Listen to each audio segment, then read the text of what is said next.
урматтуу жетекчилер, урматтуу коллегалар. Жергиликтүү өзүн өзү башкаруу бийлиги, то есть бул айыл өкмөттөр, акимдер, губернатор өзүнүн ишин толук кандуу жүргүзүү үчүн толук мүмкүнчүлүк түзүлгөн эмес.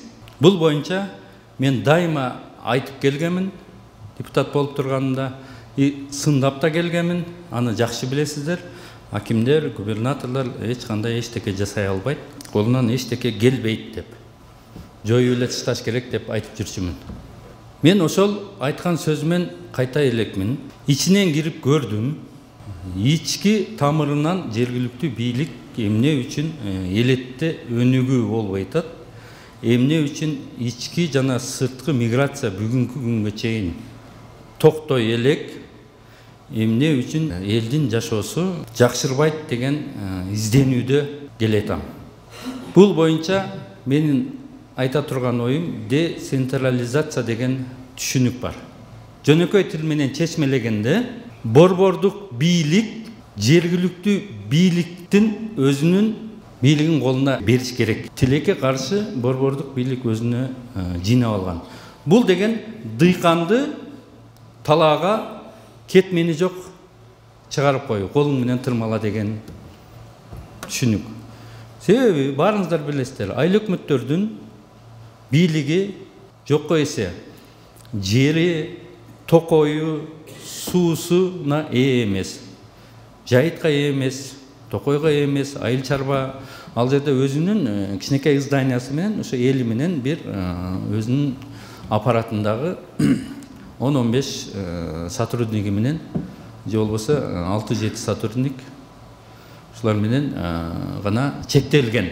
Акимдердики дагы ошондой. Мыйзамда акимдердин мүмкүнчүлүгү өтө жогору деп жазылган. Тилекке каршы иш жүзүндө андай эмес.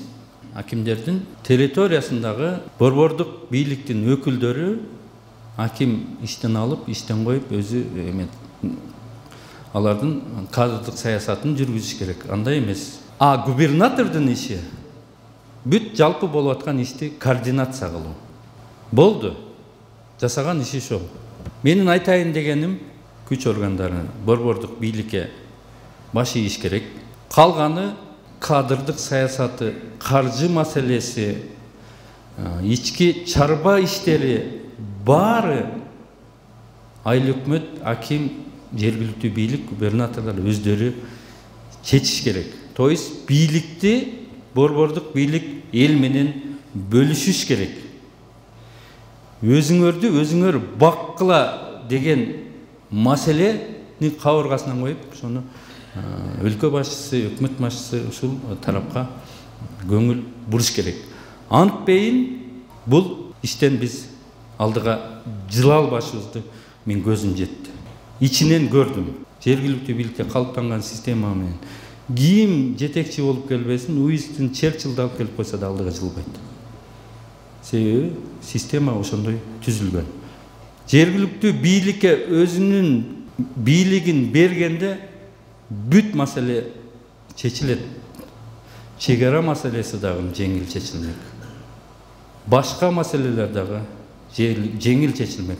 Менин келип иштеп, ошонун ичинен ийгиликтөө жүргүздүм. Ушул 7 айдын ичинде өзүмө өзүм бир анализ кылдым.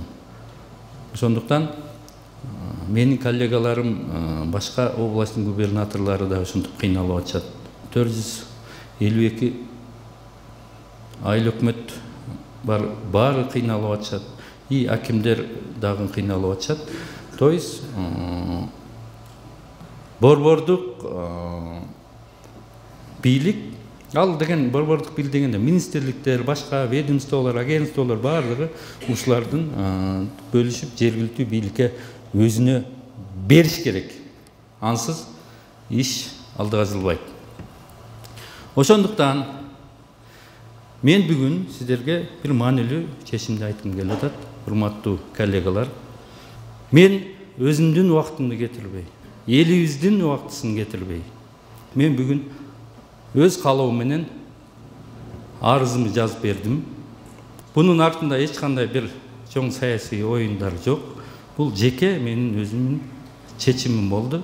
Бул дагы бир жергиликтүү бийликке, жогорку бийликтин көңүл буруусуна түрткү болсо экен деген гана ой болуп атат. Сиздер менен, бириңиздер менен дагы семменге келген жокпуз.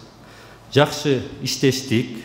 Барыңыздар мени колдодуңуздар. Мен колуман келишинче сиздерди колдодум. Ошондуктан барыңыздарга рахмат.